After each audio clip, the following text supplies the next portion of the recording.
bata! Ako nga pala si Binibining Nilay, ang iyong magiging guro ngayong araw. Bago natin simulan ang ating talakayan, tayo ay tumayo para sa ating panalangin. Sa ngalan ng Ama, ng Anak, ng Espiritu Santo. Amen.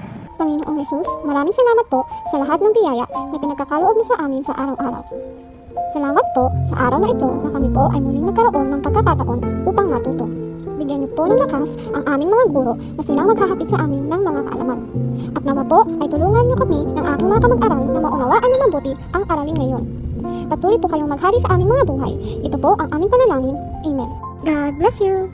Bago natin simulan ang ating lahat ng gagawin, manatiling tumayo at samahan niyo akong kumanta at sumayaw na Kung Ikaw Ay Masaya.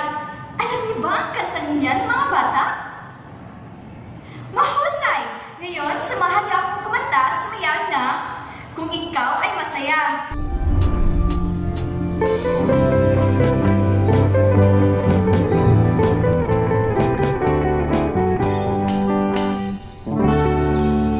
Kung ikaw ay masaya, tumawa ka, ha ha ha. Kung ikaw ay masaya, tumawa ka, ha ha ha. Kung ikaw ay masaya, buhay mo ay sisigla. Kung ikaw ay masaya, tumawa ka, ha ha ha.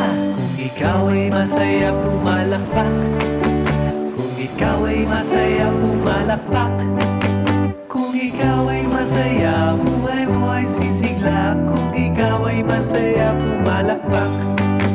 Kung ikaw ay masaya, pumadyak ka. Kung ikaw ay masaya, pumadyak ka. Kung ikaw ay masaya, buhay mo ay sisigla. Kung ikaw ay masaya, pumadyak ka.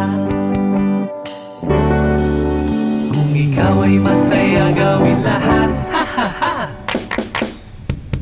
Kung ikaw ay masaya, gawin lahat, ha ha ha.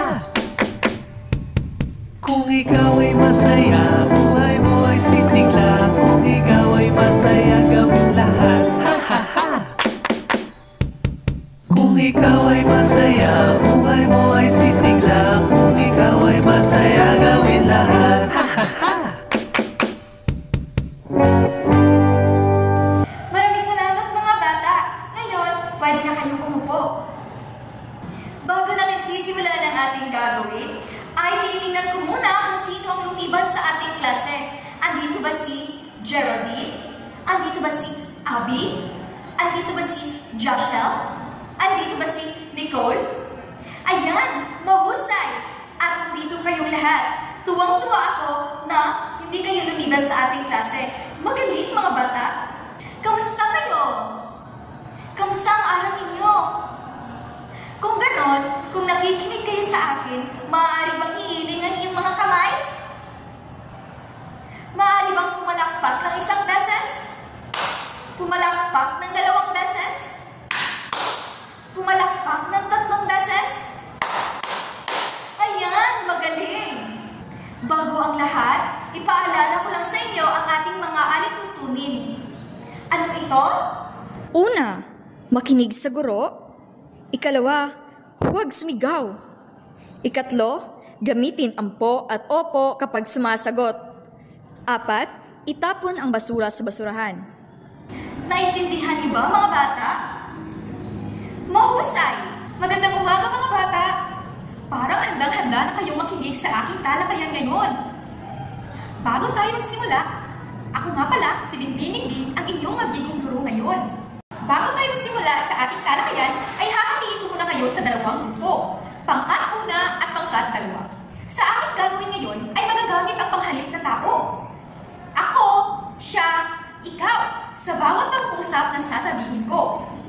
Ang ating gagawin ngayon ay huhulaan niyo kung sino sa mga kaklase niyo ang tinutukoy ko. Halimbawa, si Blanc ay mahilig kumain ng mansanas. Sino nga ba ang mahilig kumain ng mansanas? Tama! Si Mia! Si Mia ay mahilig kumain ng mansanas. Ngayon, ang inyong gagawin, kung sino sa inyo ang pinakamaraming nahulaan, ay siya ang mananalo sa ating laro ngayon.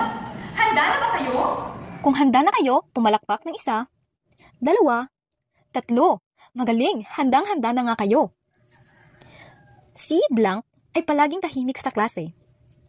Tama, Si Joshel ay palaging tahimik sa klase. Pangalawa, si Blanc ay matangkad. Tama!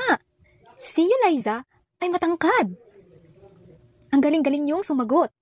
Pangatlo, si Blanc ay maputi. Tama! Si Abby ay maputi. Pang-apat, si Blanc ay mahaba ang buhok. Tama! Si Nicole ay mahaba ang buhok. Pang-lima, si Blanc ay palaging nakangiti. Tama!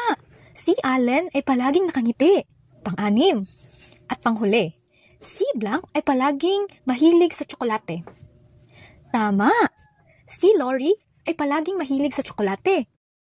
Mahusay mga bata, nasagot niyo kung sino ang mga tinutukoy ko sa aking mga pangungusap na binanggit. Dahil dyan, bigyan niyo ang inyong mga sarili ng 5 palakpak. Magaling mga bata, ngayon nasubukan na natin ang laro, mas madali na natin maiintindihan kung ano ang ako, ikaw, at siya sa pangungusap.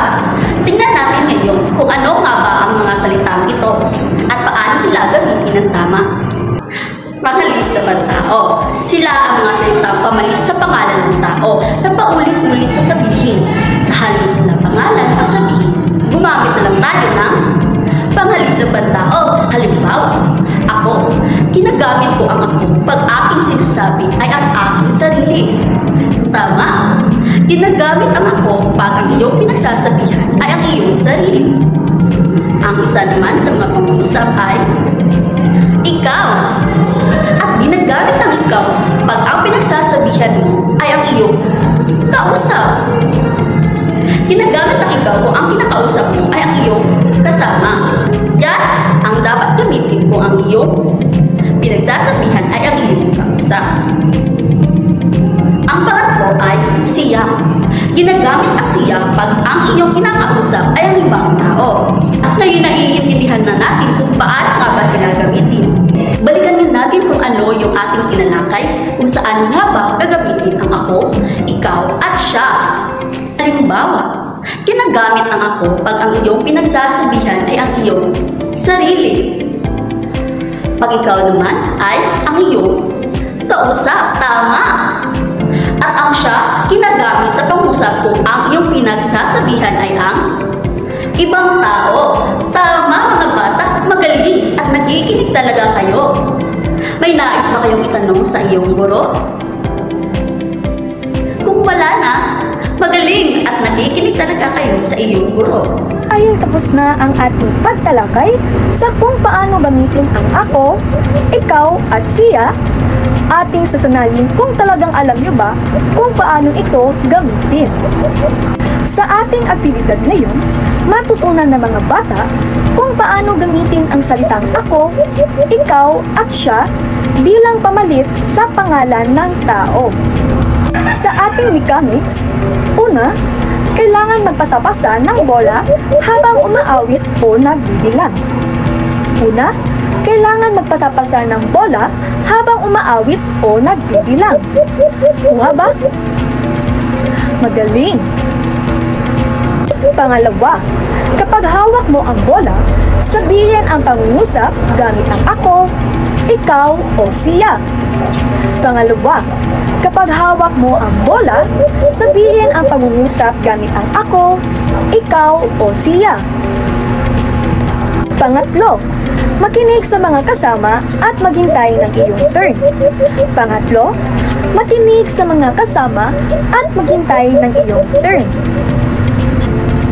Pang-apat, maging masaya at magtulungan sa laro. Maging masaya at magtulungan sa laro. Kuha ba? Mahusay! Sa ating gantimpala, lahat na nagbibahagi ay tatanggap ng stop sa kamay bilang patunay ng kanilang mahusay na ginawa. Dahil tapos na ang ating mechanics at gantimpala, handa na ba kayong maglaro? Magaling! Ngayon ay simulan na natin. Ayun, tapos na ang ating pagtalakay sa kung paano gamitin ang ako, ikaw, at siya ating sasanalin kung talagang alam nyo ba kung paano ito gamitin. Sa ating aktibidad ngayon, matutunan ng mga bata kung paano gamitin ang salitang ako, ikaw at siya bilang pamalit sa pangalan ng tao. Sa ating mechanics, una, kailangan magpasa-pasa ng bola habang umaawit o nagbibilang. Una, kailangan magpasa-pasa ng bola habang umaawit o nagbibilang. Kuha ba? Magaling! Pangalawa, kapag hawak mo ang bola, sabihin ang pangungusap gamit ang ako, ikaw o siya. Pangalawa, kapag hawak mo ang bola, sabihin ang pangungusap gamit ang ako, ikaw o siya. Pangatlo, makinig sa mga kasama at maghintay ng iyong turn. Pangatlo, makinig sa mga kasama at maghintay ng iyong turn. Pang-apat, maging masaya at magtulungan sa laro. Maging masaya at magtulungan sa laro. Kuha ba? Mahusay! Sa ating gantimpala, lahat ng nagbibahagi ay tatanggap ng stamp sa kamay bilang patunay ng kanilang mahusay na ginawa. Magandang araw mga bata! Ako si Binibining Joshua at ngayong araw, susubukan natin kung naaalala ninyo ang ating aralin tungkol sa panghalip. Handa na ba kayo? Napakagaling! Para sa ating pagtataya, may babasahin akong mga pangungusap at kayo naman ay susulat ng tamang panghalip. Ikaw, ako, o siya. Ano to? Isulat ang tamang panghalip sa patlang, pumili sa ikaw, ako, o siya. Unang bilang. Patlang ay si Spencer, masipag ako mag-aral. Ano kaya ang tamang sagot? Tama! Ang sagot ay ako. Ako ay si Spencer, masipag ako mag-aral. Pangalawang bilang. Patlang ang aking lola ni Sing ay mabait at mapagdasal. Sino kaya ang tinutukoy dito? Tumpak! Ang sagot ay siya. Siya ang aking lola ni Sing ay mabait at mapagdasal. Pangatlong bilang. Patlang ay si Binibining Medina ang inyong guro sa Pilipino. Anong panghalip ang tama dito? Tama! Ang sagot ay ako. Ako ay si Binibining Medina, ang inyong guro sa Pilipino. Pang-apat na bilang. Patlang ang magbabasa at ako ang maghahawak sa aklat. Tinutukoy dito ang kausap. Anong sagot? Mahusay! Ang sagot ay ikaw. Ikaw ang magbabasa at ako ang maghahawak sa aklat. Panglimang bilang. Patlang ang aking nanay, mahilig siyang matuto. Sino ang tinutukoy dito? Tama! Ang sagot ay siya. Siya ang aking nanay, mahilig siyang magluto. Napakagagaling niyo mga bata! Tiyak na may natutunan talaga kayo sa ating mga aralin at nakikita ko unti-unti ninyong naiintindihan kung paano gamitin ng tama ang mga panghalip. Napakahusay ninyo sa ating pagtataya mga bata. Kaya ngayon naman, bibigyan ko kayo ng isang takdang aralin para gawin ito sa bahay. At dyan nagtatapos ang ating aralin para sa araw na ito. Ngayong natutunan na natin kung paano gamitin ng tama ang mga panghalip tulad ng ako, ikaw, siya, at tayo, sigurado akong mas magiging malinaw at maayos ang ating pagkikipag-usap at pagsusulat. Salamat sa iyong pakikinig at aktibong pakikilahok mga bata. Huwag kalimutan, gawin ang takdang aralin at lagi nating tatandaan, ang bawat salita ay may tamang gamit, kaya't gamitin natin ito ng wasto at may respeto.